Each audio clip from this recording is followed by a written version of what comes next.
neyanziza nnyo okubalaba mwebali nnyo okujja mwena abagudde okumpi neewala mwebali mukama mwebali batambuza okumpukako wano ntungumya nebaza abaganda bange ab'ekkaka mwena abaami banyamaze bataata bange n'abaana bange abawala n'abalenzi mwebali kumbeerawo mu kintu kino si kyangu nnyo abansaliranga essaala ya Bikira Maria mwebali nnyo mwebalire ddala eyasinga okungumya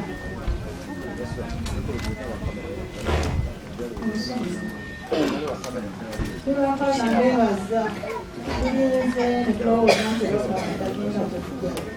naye amanyi gakatonda gamuyisa avudde wala bakugambye avuddeko sobawe balina okutundika okujja otuyamba okukubya olwokubyoyo buli lunaku twesiigala mutugambe naye batata mwebalimuddala ngenda kukyogera mu luzungu yadde simanyi nnyo oluzungu munasomera olwenseerera munsomera this is my daughter and this is my son the son of my son the father of my daughter. Thank you for coming to see me.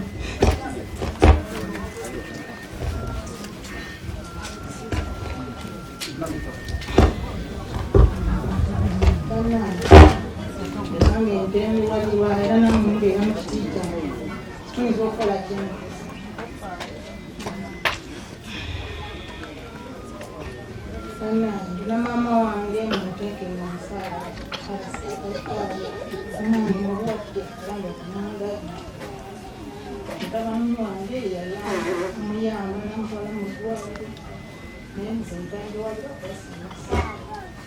yaddabamu babeereyo ne bantutoomaako naye simwavu zikatandanagananya era nemukazi namuzibwalikimu singa muntu mulala teyali wangudde ngaomwana wange omutuuku ngaakonzesina nafa naye nze nsaba mukama anangumya naye ababeereyo mukasabo kamwe muwulira nga nsabye obuyambi mu bantu omutandika okunguma nkosa nnyo naye nze katonda ajja kunsaasira kosaaza bnaeseeka nsaba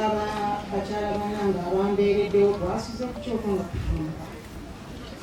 mwebale nemwebalidala mukama abawe kunsinga okwagala wabaddewo abagenyi abalala balina okujja naye simanyi oba bakyali mu kkubo sinabalaba mubale ne batabanyi bange ne bawala bange abayimbi abajja wano ne bandabako bansuulira omululu kuliko n'ababeera mu myezi esatu nibamba nga tubeera mukusula wano nga bansuza wabeerawo mutabanyi wange Brian White sigenda kukwerabira era buli lunaku olina kukwebaza kino kyewankolera kyamaanyi nnyo mutabanyi wange takyasula muntuwa tali mu musana nange kenyini ntwayo okulaba nga ndabika bulungi kubanga ennyumba yange empeesa ekitiibwa mutabanyi wange yaginzindira ate muzawo wange yava mu nsi mutabanyi wange Brian White n'agimaliriza mukama abawe ekisa abawe kyonna kimusinga okwagala mutabanyi wange reediyo kozesekuka mukama akulunza mirembe nange neegira nkusanga kamulegereku nange nkusange nanye omwana mubi katonda yinza okuba kisomo oba walinetoowaze obambalamo singa baali tebakwagala tebalisakula si bano bokka abazze buli lunaku badde ne batulaba tuli nga twakafiirwa mu tusonyi we twali bakambe naye ekintu ekyatugwako tekyali kyangu tekwakosa nabo baatukosa nemukama asaasire egambo yange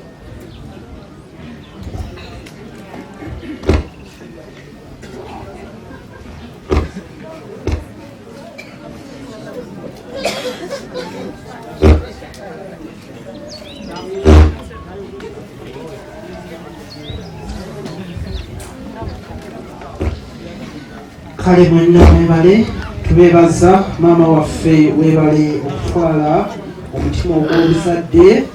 ate ogw'obuvumu okuteekateeka no kyali olunaku luno gyetubadde nayo kikolwa kyakukkiriza ate nga bwe njogedde nga tuli mu misa bino byebirabo bye tusobola okuwa kati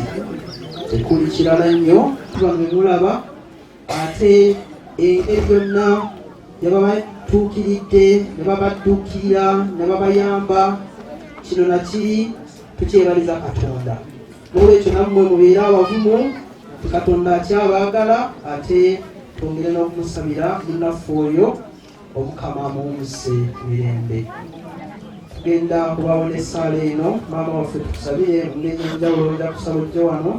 ate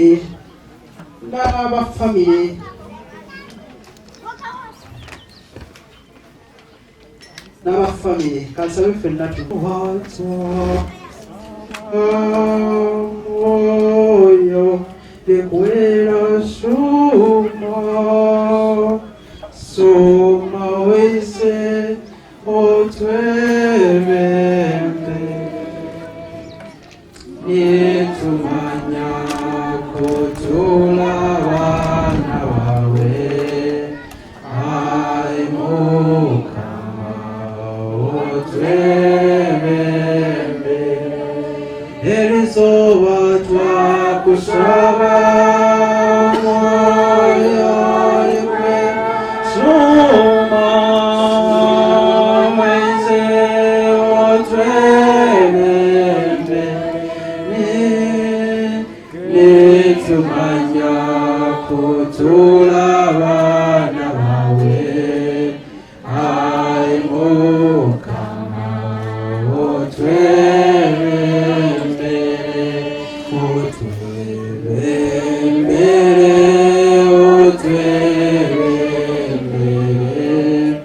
ai Mukama otwebembe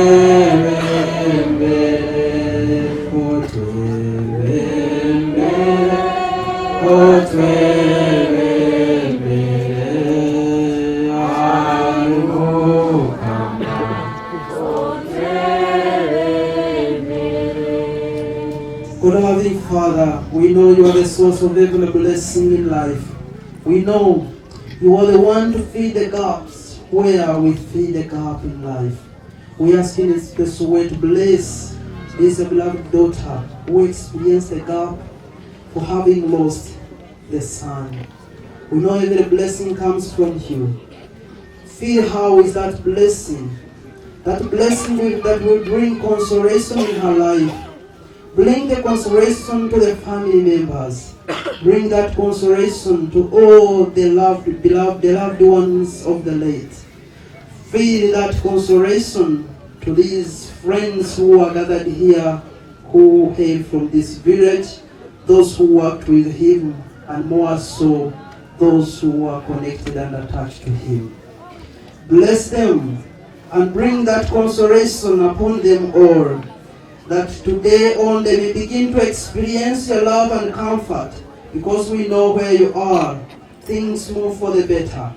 And so, we ask you to bless them and fill them with your heavenly blessing, that from day on we may begin to see the joy that fills your own people. And more so, we feel the consolation that this your son who left us today on, he lives with you, especially in the glory. As for that prayer we have prayed, for him to rest in eternal peace. We make every prayer through Christ our Lord. Omukama abeere nammwe namusaba kutunuuliza wa buli kantu Patrick Mwana ne mwe mutuukirivu gwakamukusigale nammwe emirembe